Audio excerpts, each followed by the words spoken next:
Welcome back. If you just joined us, you're watching the news at 10, broadcasting on Channels Television live from Lagos.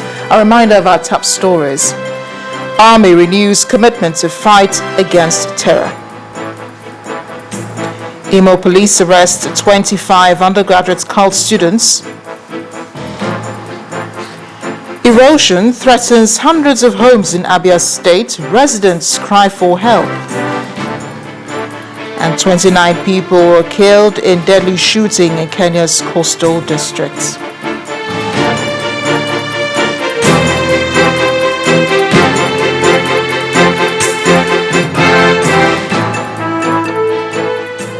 All our top stories can be found on our websites, channelstv.com and on youtube.com/channelsweb. But do visit m.channelstv.com to view us live on your mobile device. You can also download the Channels TV app for Android, iOS, and Windows phones from their respective stores. You can also interact with the Channels Eyewitness feature on our Android, iOS, and Windows 8 platforms. So if you have pictures or videos to share with us, tap the application on your device, swipe to reveal the Eyewitness menu, and follow the instructions.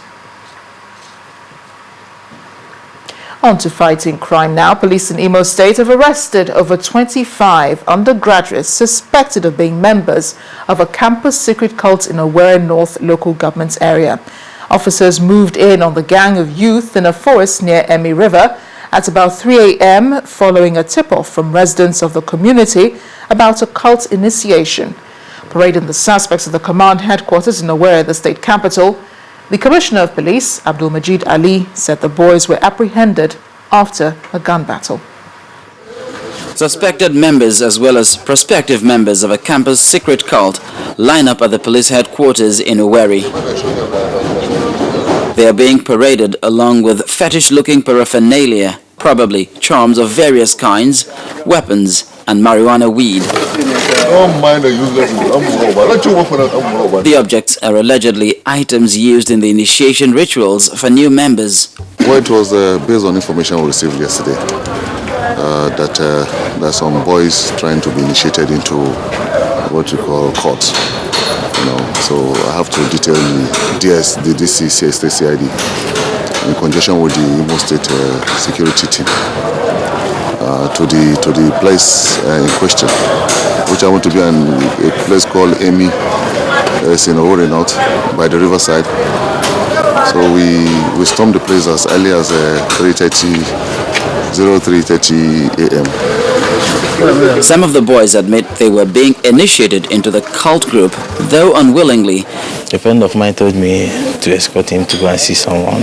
A friend of mine. So I escorted him because he told me that on reaching there, that his friend is going to buy us drink. And if we drink, we will come back.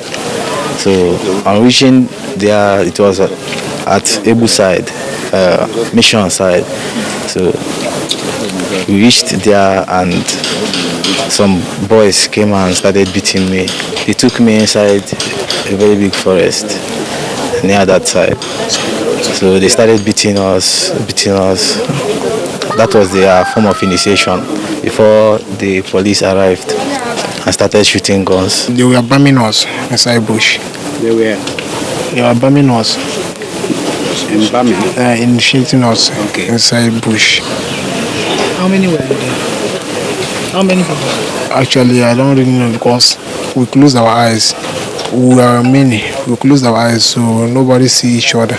This I cannot do anything. As far as the Imo State Commissioner of Police is concerned, initiation into cultism is just the first step into full-blown crime. They call them cults, but I see them as potential robbers, armed robbers, and kidnappers. These are guys that being initiated into this type of erroneous crime being committed. We are trying to see if we can link them with some of these kidnapping cases that we have, the robbery cases that we have on ground, as well as the murder case that we were investigating at the moment. We know some of them will be identified by some of the victims. With the specter of secret cultism a continuous menace in institutions of higher learning, parents and guardians will do well to keep an eye on the activities of their children and wards in school, while the school authorities must be more alert to suspicious activity. Charles Eruka for Channels Television News. President Goodluck Jonathan has been asked to bring the military personnel involved in last Friday's pandemonium that occurred in Lagos to book. This charge was made by Nobel laureate Professor Wole Soyinka, who at a function in Lagos labeled the act barbaric. Do remember that on Friday the 4th, a soldier was allegedly killed by a bus rapid transit, also known as BRT, which led to the burning of several buses and attack on citizens and journalists by men of the Nigerian army. Our military has gone mad.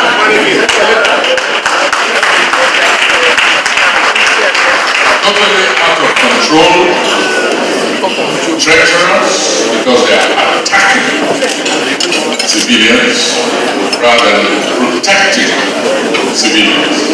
Simply because of a collective that is collective mentally wound on their ego. But when they turn around citizens, simply because one of them was accidentally killed on the road, and have to consider them as allies of Boko Haram.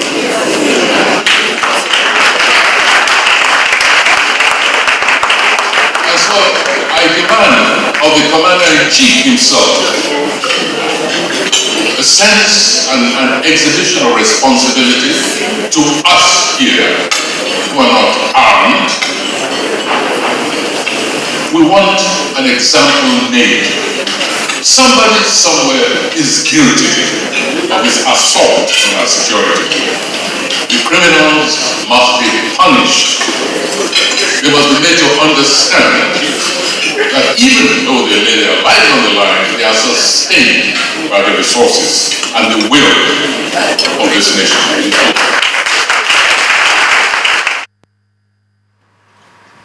Nobel laureate Professor Wole Soyinka, and there was a mild drama at the Edo State House of Assembly premises as men of the police force stopped the ongoing renovation work at the complex in Benin. The Edo State Police Commissioner Folusho Adebanjo says their actions were informed by security reports that some political thugs were going to attack the workers at the site.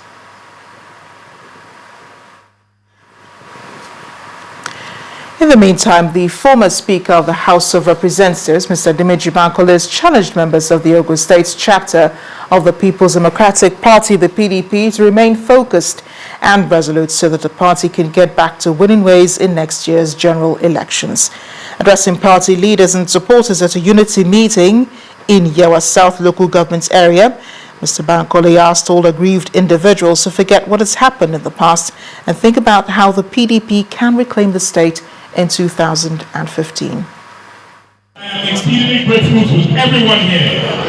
I keep saying, me, Dimeji, Saburi, and Bankole, I am not interested in a PDP that has different factions. No. My responsibility to this great party that gave me an incredible position of speaker, and to all of you, is to do whatever it takes to unite members of this party. And I'm grateful to these leaders out there. I'm more grateful to you, gentlemen and women, for turning up today to preach that unity thing. Stay with more politics. The Osun governorship election is just about a month away, but there are fears the voters' cards may not be ready on time. The All Progressives Congress, the APC, has asked the umpire to speed up the processing of the cards.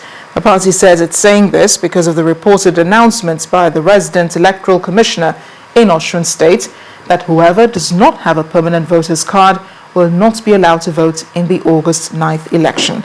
The party says it hopes that INEC is not deliberately slowing the process to disenfranchise voters. Well, away from politics, the Ekiti State government has called for a more encouraging private sector partnership for the health sector to thrive. At the presentation of sleeping materials to the management of the Ekiti State University Teaching Hospital, the Ekiti State governor, represented by the head of service, Bumi Famosaya, says the government is working tirelessly to give a facelift to the state's university teaching hospital. Not even the limited time left could hinder the Ekiti State Governor, Dr. Kayode Fayemi, from going on with his reform plans as Ekiti State Government takes another step in leaving a worthy legacy for the people of Ekiti by giving a facelift to the state's university teaching hospital. To achieve this, the Ekiti State Government has its eye on setting up a conducive environment for private partnership. The decision to transfer the school to Osun was not just because it's a training institution. I think it goes beyond that, and I believe it's because government believed that the school would be better managed by Osun. Because when you bring management nearer to the people, it is more effective on most occasions. And I'm glad to remark that with what I have seen, I think that position is justified. Getting the School of Midwifery accredited is also another finish line the Ekiti State government has on target. We need to elevate the standard and take it to a better and a higher pedestal in every activity of the schools of nursing and midwifery. School accreditation has been delayed for some time now because of some deficiency here and there. Part of the deficiencies is the construction, is the lack of suitable administrative building, the absence of adequate library, and the inadequate resources and facilities in their hostels. So the government of Ekiti State has taken the bull by the horn by building a new admin block. If you look behind us here, we see the new admin block that has just been completed, and we are also nearing the completion of the new hospital library. With few months to the expiration of the present administration in Ekiti State, the government is set to add to the gains of Dr. Kayode Fayemi's government. The Ekiti people would also be awaiting the proposed transformation of the Ekiti State Teaching Hospital to come to life. When the news at 10 returns, Abia erosion threatens hundreds of homes. As in a moment, please join us again.